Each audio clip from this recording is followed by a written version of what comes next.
আসসালামু আলাইকুম, welcome back to my channel. কেমন আছেন সবাই? আশা করি ভালো আছেন। আলহামদুলিল্লাহ, আমিও ভালো আছি।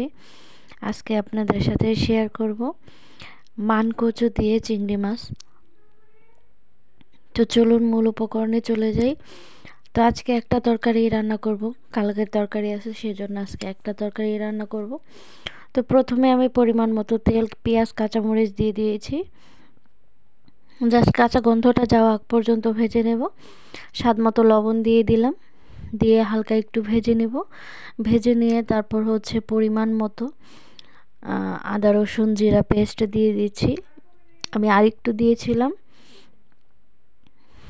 দিয়ে তারপর একটু ভেজে নিয়ে কাঁচা গন্ধটা যাওয়া আগ পর্যন্ত ভেজে নিয়ে তারপর একটু পানি দিয়ে হলুদের গুঁড়া মরিচের গুঁড়া দিয়ে দিয়েছি। দিয়ে ভালো করে কষিয়ে নিতে হবে। কষিয়ে নিয়ে তারপর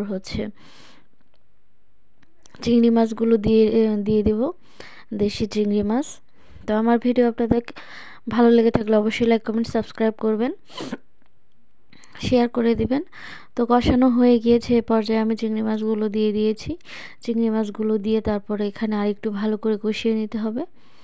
কষিয়ে নিয়ে তারপরে আমি মানকচুটা সেদ্ধ করে রেখেছি, আম পাতা দিয়ে সেদ্ধ করেছি। আম পাতা দিয়ে সেদ্ধ করলে গলায় চুলকানো যদি আপনাদের ভয় থাকে তাহলে অবশ্যই আম পাতা দিয়ে সেদ্ধ করে নেবেন, তাহলে আর গলায় চুলকাবে না, গলায় ধরবে না।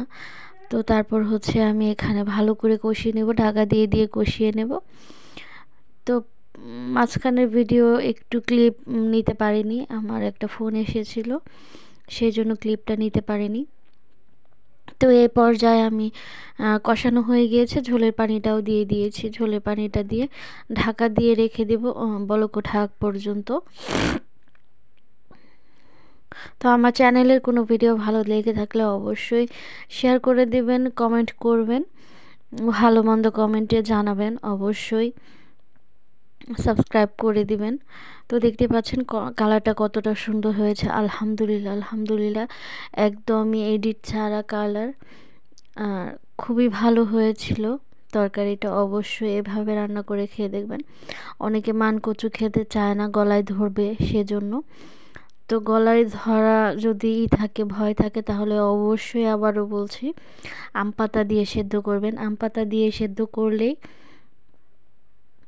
আপনার গলায় ধরবে না। তো দেখতে পাচ্ছেন আমার তরকারিটা হয়ে গিয়েছে। তো সার্ভ করে দেখিয়ে দিচ্ছি। পরবর্তী ভিডিও দেখার আমন্ত্রণ জানিয়ে আজকের মতো এখানেই বিদায় নিচ্ছি। সবাই ভালো থাকবেন, সুস্থ থাকবেন। আসসালামু আলাইকুম।